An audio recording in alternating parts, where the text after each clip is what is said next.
Hello and welcome to UV40564, Sales Management in the Hair and Beauty Sector. So this is for Learning Outcome 1. This is one of your first of your videos. So the question is to review the ability to identify selling situations and opportunities. Now you don't need to answer or add all of these in. We're looking for mainly at least four. So I'm going to go through each one just so that you kind of understand what each one means and which one you want to discuss. So when you're selling to your client, ideally, in this sector, we need to be salespeople. So not just obviously doing the treatments itself. So you need to be looking at promotions. What promotions can you put on ethically? If it's something like in aesthetics, for example, then ideally something like prescription only medication cannot be put on promotions, or realistically you can't actually advertise it anyway. But if we're talking about salon management, so anything beauty, you need to be looking on potential promotions like buy one, get one free. If you're looking at semi-permanent makeup, for example, how I kind of start off when I'm putting my prices is I would look in my area and find the highest and the lowest price. And I used to say, let's go down the middle, just to be, even. I'm now actually changing that thought process in my head when I'm actually pricing up things in the business. So here's an example. If you go into Boots and you've got £50 to spend, and that's completely yours, there's nothing, you've got to buy nappies or deodorant or anything else like that, and you're looking for hair conditioner. And if you see on the shelf, you've got a £6 one, an £8 one, and a £20 one. If you've got the full £50 to spend, 9 times out of 10, you're going to buy the £20 one, because in your head, that's the best one because it's the most money. So you need to be looking at, when you're doing promotions, there is a couple of catch-22s. Is you could potentially put your prices up and then do a promotion, but ethically that's not quite right. I have seen it with quite a lot of businesses. Is that you could potentially do like loyalty cards with promotions, bring a friend for £10 off. So with this question, we're kind of looking for examples, something that you can do in your sector or whatever course this is, whether it's laser or micropigmentation, etc. Is that, what could you do? You have an eyeliner tattooed, you can have the lash enhancement for free, or lash enhancement just for a further £10. Another promotion that I've always done is the aftercare. So how many times have I said to clients, when you're going home, can you make sure you pick this up so that, your aftercare and the productivity is going to be much better and the results are going to be much better. I would say probably only about 2% of my clients have ever actually gone to a chemist and got vitamin A and D cream or any aftercare cream or something like that. So what I started creating was like little aftercare bags. My aftercare bags would be like a little bag that I'd get from eBay, I'm not going to lie, and it would have the aftercare cream in it, a cotton bud in it just so it keeps it clean, and chocolate bars. So I'd go into Poundland, for example, and get 4 chocolate bars for £1 or whatever. It's £1.25 these days, not really Poundland. But what I'm getting at is that I would make it make my aftercare kit a little bit more fun. You can potentially put in other little promotions or discounts or something into this aftercare bag.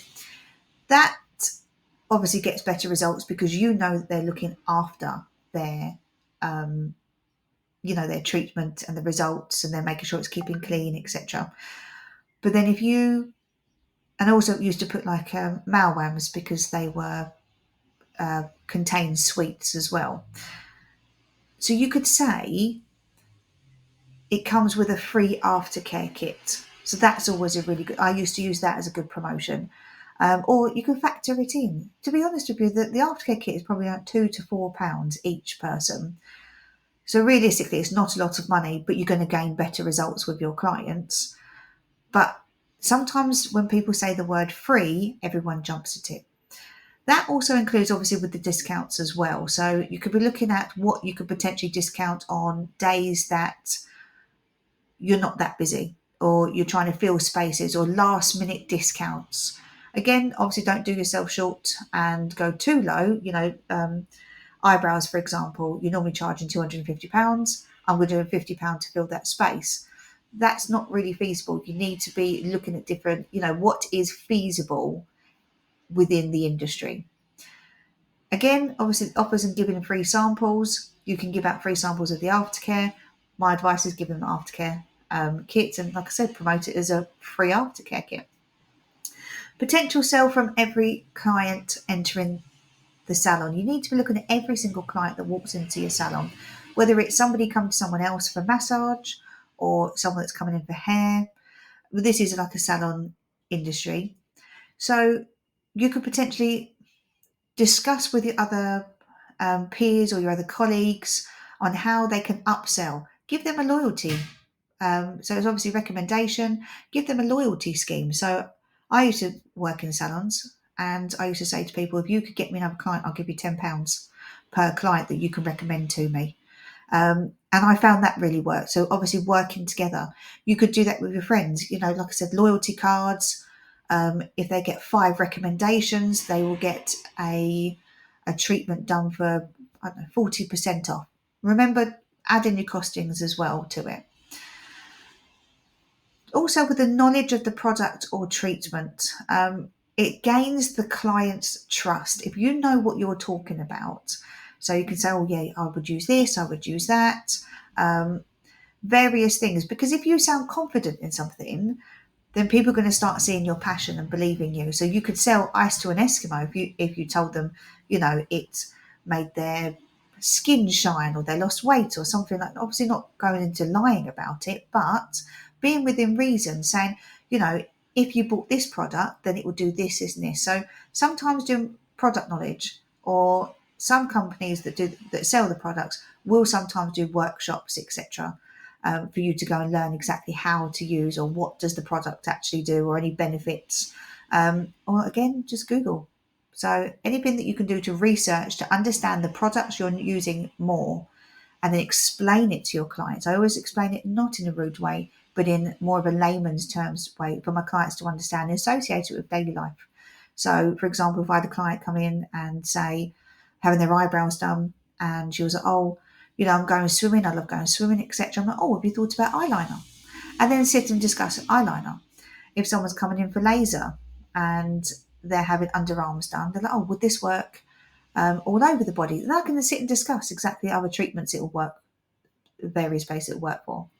Again, you're always discussing the features and the benefits within having the treatment done, the aftercare process, how it would benefit their lives. That's what a lot of people in this industry are looking for. How can this make my life easier? If they're having laser hair removal done, they won't get ingrown hairs, less chance of shaving, going on holidays, weddings, etc. If they're having semi-permanent makeup, how many times do they draw on their eyebrows? It would save time. So you need to be looking at demonstration of the client's needs. You need to be looking at exactly what they're looking for. So, they're saying, oh, I don't really always have the time to draw my eyebrows on in the morning. Well, have you thought about semi-permanent makeup? And 9 times out of 10, once they've had one area done, they're more than likely to have another area done. Same with laser as well. The desire, urgency, and affordability. Now, this is where it kind of goes wrong, is where people think, oh, I'm going to, lots and lots and lots of clients you'll find will be constantly asking you for a discount. Please just say, look, my policies are, I do discount days on such and such. Please stick to your ground. Otherwise, people will start trying to push you. And if you get that client that says, oh, I've got somebody that does it cheaper further down the road, just say, well, I'm really sorry to hear that. It's about standing your ground. It's not just thinking, oh, I've got to take that money. Because realistically, every sale that I personally have lost, because ethically I've lost them, I've always gained 2 more. Very strange, whether it's law of attraction or anything like that, but I've always thought, no, I'm going to turn that client away, or for whatever reason, red flag, they're not a suitable candidate, anything. I think, oh, on the day, and very strangely, within the next 24 hours, 2 more actual bookings will come through. So it's all about standing your ground, having your product knowledge, understanding the product, understand the benefits to your clients, exactly what you're trying to sell to them, and staying within ethical reasons. there's always, and though, one also I would say is that urgency. I always see these clients as red flags. If they desperately need it tomorrow, then I would say, right, there's a reason why they need it tomorrow. They might say, oh, I completely forgot. People who've got things planned, they tend to know what they would need prior. So if they're getting married, they would say, oh, do you know what? I don't want to have to wear makeup all day. I have a makeup artist all day. I know that I'm going to have that booked. If they're having it, oh, I need it done today. I need it done today. That is a matter of urgency, and that I personally would call that a red flag. And I would personally try and upsell them to come on a more suitable day, and not try and squeeze them into my diary. Again, that would be deemed as unethical. So there's two groups of clients: those that have made up their mind, they know exactly what they want, and those that are just inquiring or asking questions because they're not sure. So again, this is where, so if they're just inquiring and they're not sure, this is where you need to have really good product knowledge.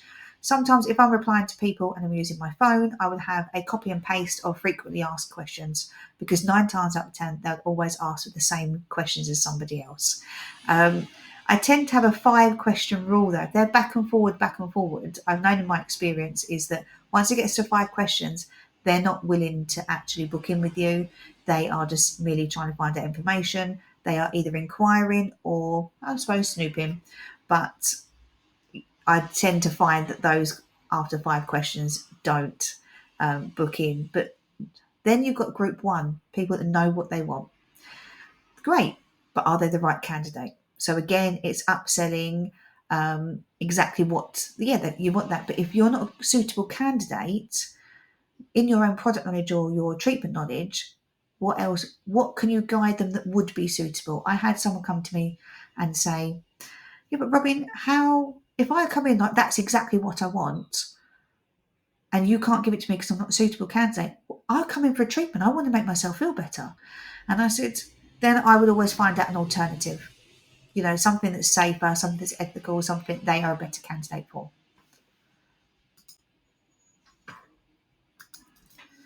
So the next question, review the selection and use of sales and communication techniques as appropriate during a sales interaction.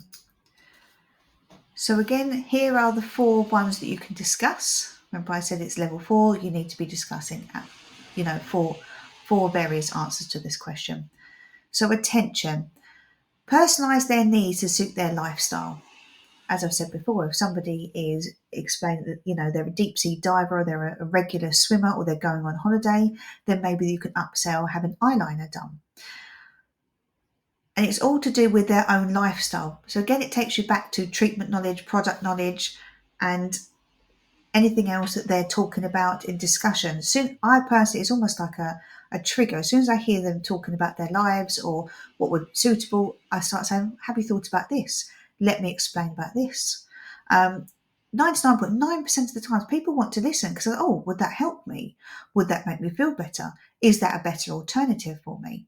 So that then goes on to needs. What you're offering the client, is it what they need? Again, you've got to stay ethical. We're not trying to upsell to get more money. We're trying to upsell so that clients feel better about themselves and they're going to want to come back. Because if you've got that product knowledge, then you're going to gain the trust of your client. And again, if you're putting facts in front of the client, it would aid with this, it will help with this, they're more than likely going to take the sale from you. Desire. Now, this all comes down to exactly, sometimes it's trends. I do find it's trends in the market where people will go, oh, I really want this. I've seen how this is done. That's fine. During the consultation, you can discuss if they're a perfect candidate for it, or again, if there's an alternative. So desire exactly what they want to see, and comparison to ethically, are they a good candidate? Action. The client agrees to the recommended product or treatment, and it comes down to affordability as well. So is the price right for the client? Again, don't go below your value and your standards and go, oh, that client's, this is £250, they can only afford £100. See it as me personally, I would see it in a different way. If it's a 2-session treatment, such as semi-permanent makeup, then I would say, okay, that's fine. Do you want to split the cost over the two sessions? There's 6 weeks in between. That most people get paid monthly. That's 2 payments. So it makes it more ethical. That way they know, and also explain this is a 2-session treatment. So ideally, you're going to have to come back to have it completed. So once you get paid on this payment day, you can have it done. And then when you get paid, you can pay the other half. It's also better as well because I remember taking all of the cost up front. And then when I came to their top ups of the reviews, I found that, let's say I did 10 people on a Saturday. In 6 weeks' time, I did the same 10 people rebooked. I felt like I was working for free the whole day. That was how my mindset works. So sometimes it is better to split payments to make it more affordable for clients and ideal for you as well. Admittedly, you do get that client that says, oh, do you know what? They look absolutely fine. I don't need to come back. However, you know that client's going to be coming back to you in about 3-4 months' time and saying that they're all completely gone. Well, I did explain. So I would always make sure in a consultation that you're being, you're upselling. Technically, it's upselling, making sure they do come back at least for that second session. And same with laser, is they could have 3 or 4. You can ask, pay per one rather than paying a block book of 8. Obviously, give them a discount or something. They're paying for 8. They're only actually paying for 7, for example. So they're getting 1 free. And that kind of entices people, but you will get that person that would find it affordable more if they had it done session by session.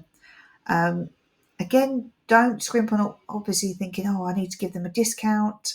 You could think of blue light discounts. You can think of student discount. You can think of over 60s discounts. Those are the kind of ethical discounts you can give, or loyalty. But when it comes to someone trying to barter down your price, you're trying to upsell. So there's no point in them trying to barter down your price. So the question is, evaluate the use of different sales and communication techniques. So after you've kind of done a sale, I kind of sit and self-evaluate. Oh, that didn't work. What could work better? Another really great way of evaluating is feedback. So, sit and listen to somebody that's not in your industry and think to yourself, and I used to say it to my friends, as a client, if you were buying from me, what would you personally want to see? And I said, oh, well, again, it might come down to price. I really like the fact that you've got that little free kit in with it. I like the fact that the whole point of selling is by not intentionally selling or getting the client to see that you are physically selling to them, because that is part of the industry, is that we are salespeople as well.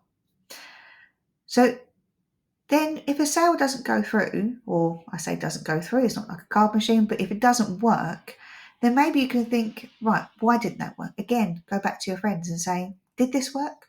I personally used to do the opposite way and say to my friends beforehand, what do you think if I post this? And they go, oh, well, no, that wouldn't work. And most of my friends were right, because they were technically paying clients. Okay, they never paid me, and I did have like a friend's discount, so at least my costs were covered. But they are your consumers at the end of the day, people that are not in the industry. So the benefits, if a sale did happen, the benefits, you need to be discussing with the client the benefits and the end result of the reasons why they should have this treatment done, or the reasons why they should buy this product from you. Is the benefits towards them, the end result towards them. Written or verbal feedback from clients. So again, as I've just discussed, it could be clients, it could be friends, it could be family. Ask them, do you think this would work? Would this, if you didn't know me, would this work? Questionnaires.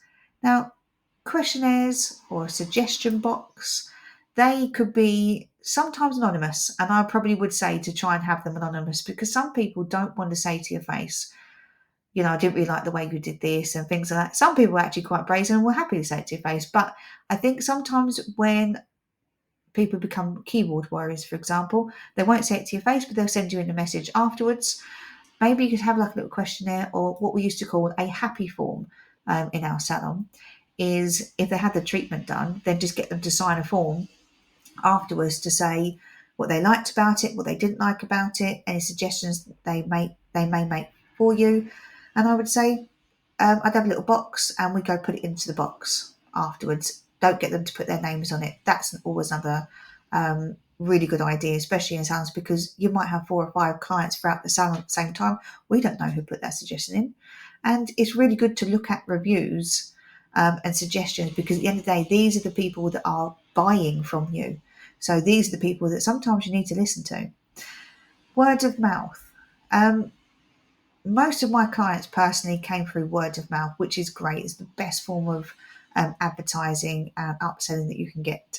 And I'll be brutally honest, just by doing that free kit for my semi-permanent makeup clients, I ended up getting literally a whole workforce of Tesco's building once, because I thought, oh my God, you need to go to her. You get this really cute little kit afterwards and she really looks after you. And they saw it as a really good customer service rather than that I was actually selling to them.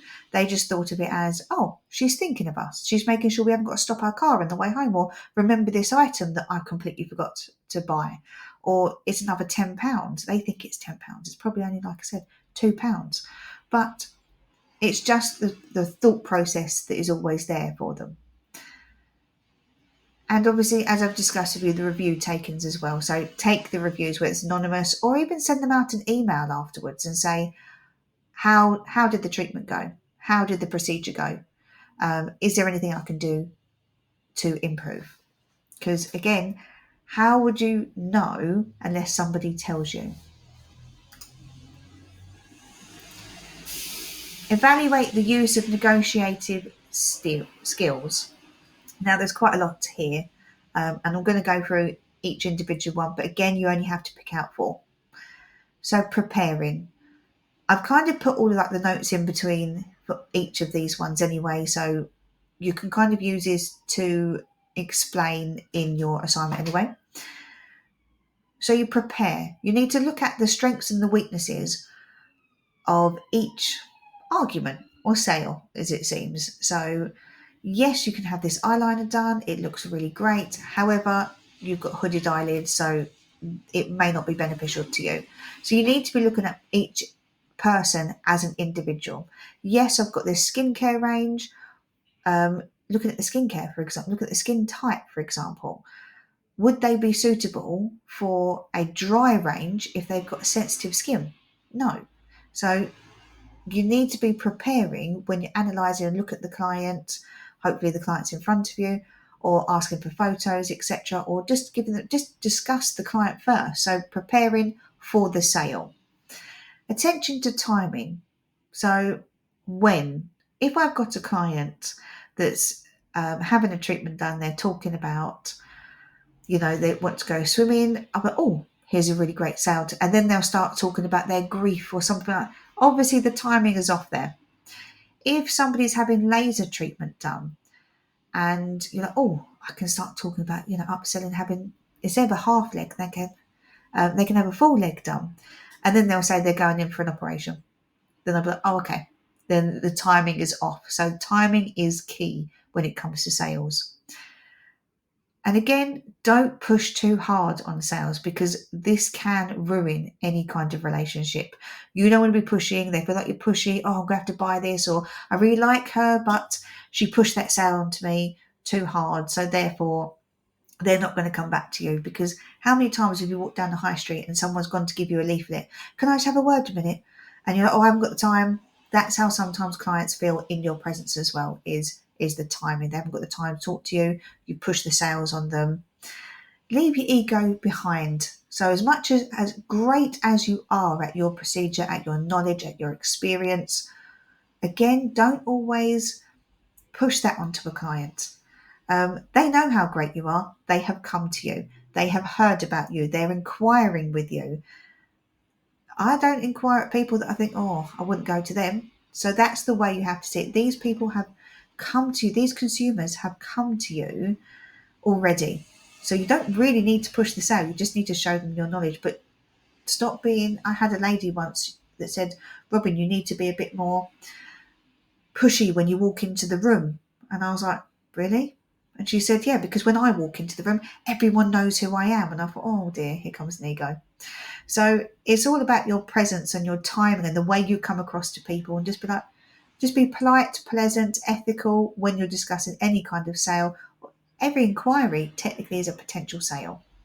Listening skills. So you need to have patience with your consumers or your clients or patients. Is listen to them, allow them to speak, stop interrupting them, ask them just slight questions at the end when they finish discussing. They need this, they need this. Oh, I hate it, I've got dry skin on my cheek area, for example. um, Wait for them to finish what they're saying and then discuss it with them. I've got something that I may be able to recommend you. So it's all about recommendations, like how they see it as, there's fine to push your knowledge onto them, that's fine, but not to push yourself onto them. Anticipate a compromise. So you're going to get that client, there's going to be, oh, I'll think about it. Expect that and say, no, have a little line ready waiting for them and say, okay, no worries. I said, if you want to give me a contact or anything, me personally, I know that they know where I am. So I've never actually pushed a sale, and it's worked because people go, right, I've spoken to her. I know all the information. If I like her, then I'll go back to you. Because people also buy people. Is they like the approach that person's got. They seem like a nice person. They seem more down to earth. I relate to that person. So they're going to remember you. Be that person that they remember for them to come back to you. Offer and expect commitment. So a commitment. So commitment to actually doing the procedure, the treatment, a commitment to making sure that the product is going to work for them. We as therapists, practitioners, etc., we always absorb somebody's problems. We go away as counsellors, marriage guidance, etc., and this is where that's not part of the sale. You need to be, no, this is my job. I need to continue this. I need to be discussing exactly what the treatment is and what the cost is, etc. And you deal with each individual person as a whole. Stick to your principles. Don't compromise your, like I said to you before, don't compromise your values, or you need to close with confirmation. So at the end of it, if they're like, oh, actually, I'm thinking of the price, to say, I'm really sorry, we've already discussed the price. So you need to be firm with people. I find is that sometimes people want to continue. They're thinking, oh, how much more can I get out of this person? Stand your ground. Recap the points that you've already covered. Recap the pieces that you've already agreed on. Try not to leave behind loose ends, so someone can then walk away and go, oh, actually, I wonder if I can knock her down this a little bit more. Or I say this afterwards. No, you've broken everything down and you've made the discussion for all of it.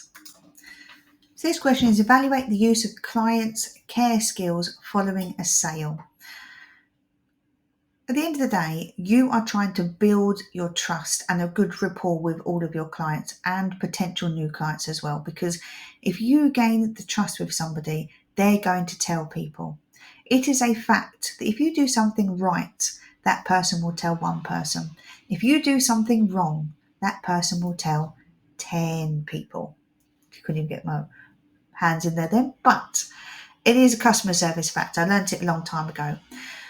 So ways of looking at it, you need to make sure that you are professional. You need to be professional, understanding, looking at exactly what the client needs, not what they want. So, and at the end of the day, if they're putting their trust in you as the professional, so we always go by, is this what they need, not what they want? Because a lot of people want trends, but again, they might not be a suitable candidate.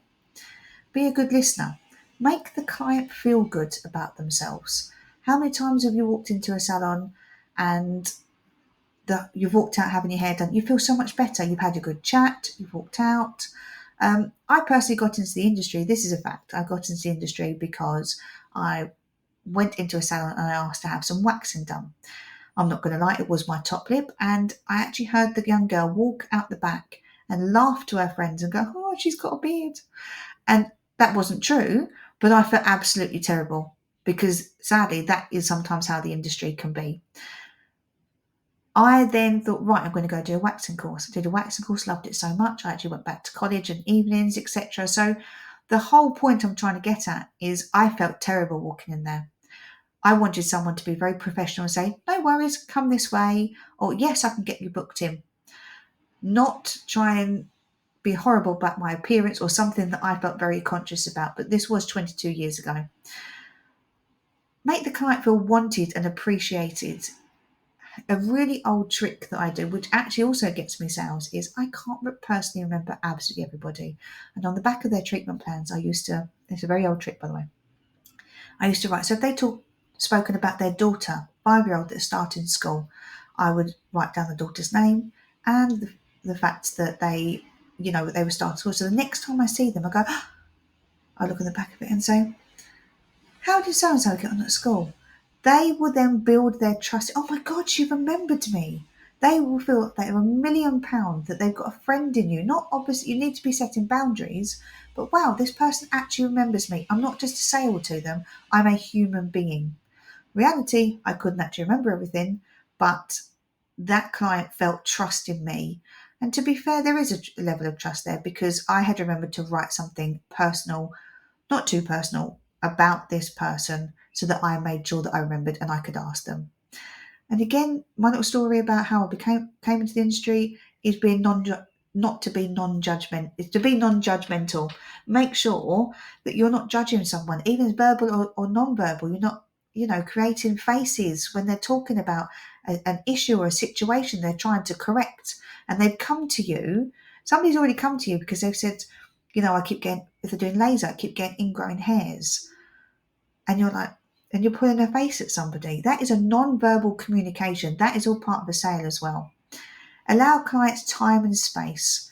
Encourage the clients to express their concerns. So, like I said, I always allow somebody to make the inquiry and then they go away and they can think about it. They've got all the information. They know where I am. They know how to contact me. I do know some salespeople will actually contact them after as well.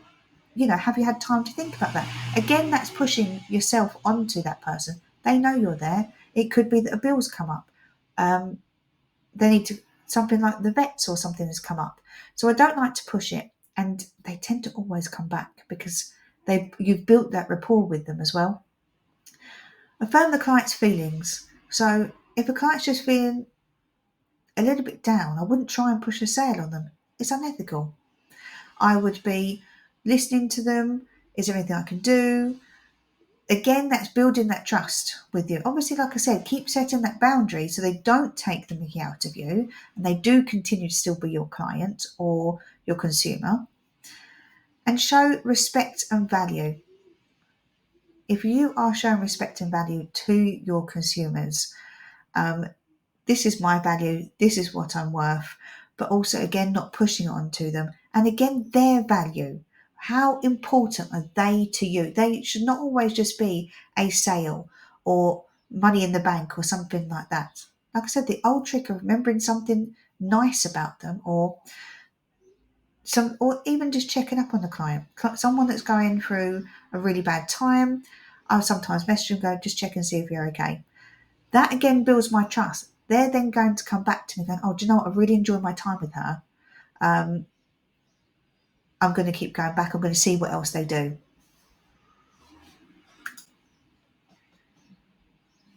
Explain how to select the most appropriate sales technique for the situation. So again, you'll need to pick 4 of these to discuss within your assignment. So to summarise, you can at the end, you've had that discussion whilst they're having the treatment done, you're just chatting, you've got to be a nice chatty person. Some people don't like to talk. That's perfectly fine as well. But if they do like to talk, it's always a good idea for a potential sale there.